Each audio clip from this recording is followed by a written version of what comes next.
లాంటి దేవుడే ఈ లోకంలో లేరే. ఆ దేవదేవుడే కుమారుడై భూమిలో జన్మించే. నా యేసు లాంటి దేవుడే ఈ లోకంలో లేరే. ఆ దేవదేవుడే కుమారుడై భూమిలో జన్మించే. ఆహా ఏమి చిత్రమో, ఓ ఎంత భాగ్యమో. ఆహా ఏమి చిత్రమో, ఓ ఎంత భాగ్యమో. ఆ దైవ కుమారుడే నిన్ను నన్ను పరిపాలింపవచ్చనే. సంతోషముగా పులకరించింది పాటల సంగీతం. ఊరంతా దండోర వేసి చాటనే యేసుజననం.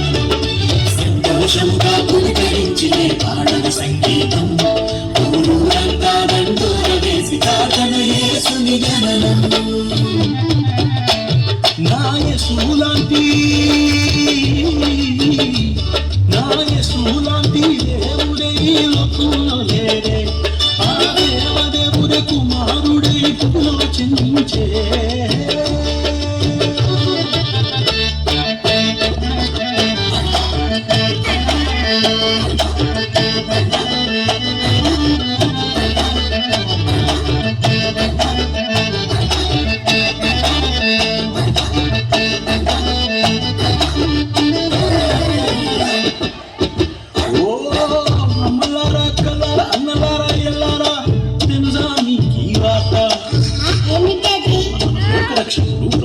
యేసుక్రీస్తు ఈ భూమి మీద జన్మించినప్పుడు జరిగిన సంగతులు ఏమిటో చెప్తాను వినండి.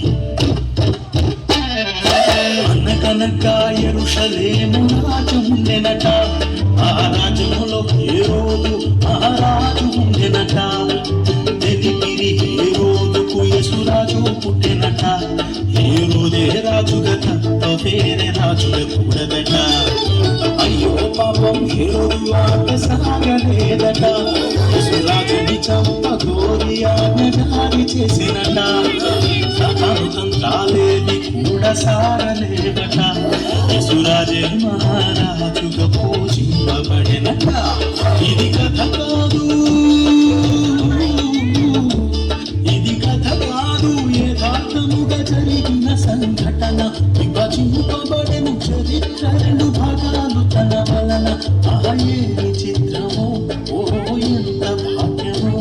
ఆ ఏమి చిత్రమో, ఓ ఎంత భాగ్యమో. ఆలోక రక్షకుడు నిన్ను రక్షింపవచ్చనే. సంతోషముగా పులకరించిన పాటల సంగీతం. ఊరంతా దండోర వేసి చాటన యేసుని జననం. సంతోషముగా పులకరించిన పాటల సంగీతం. ఊరంతా దండోర వేసి చాటన యేసుని జననం.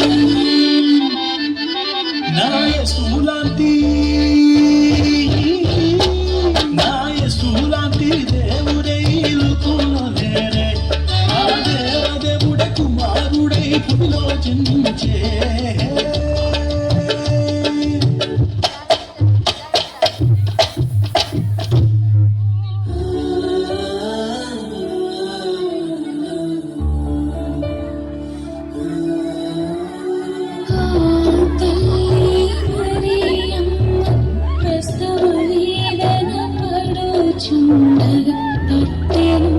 Thank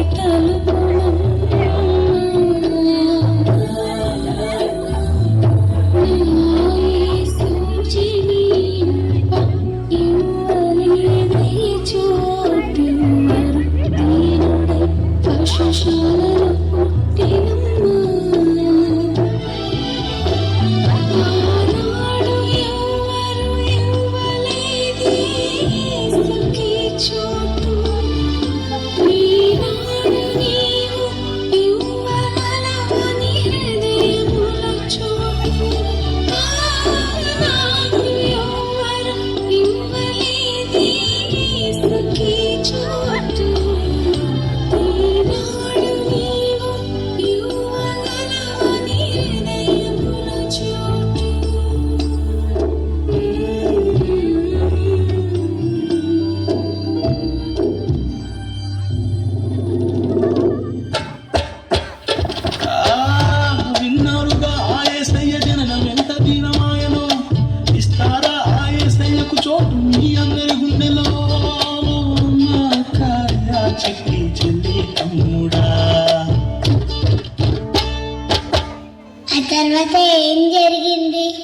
చెప్తాను వినండి.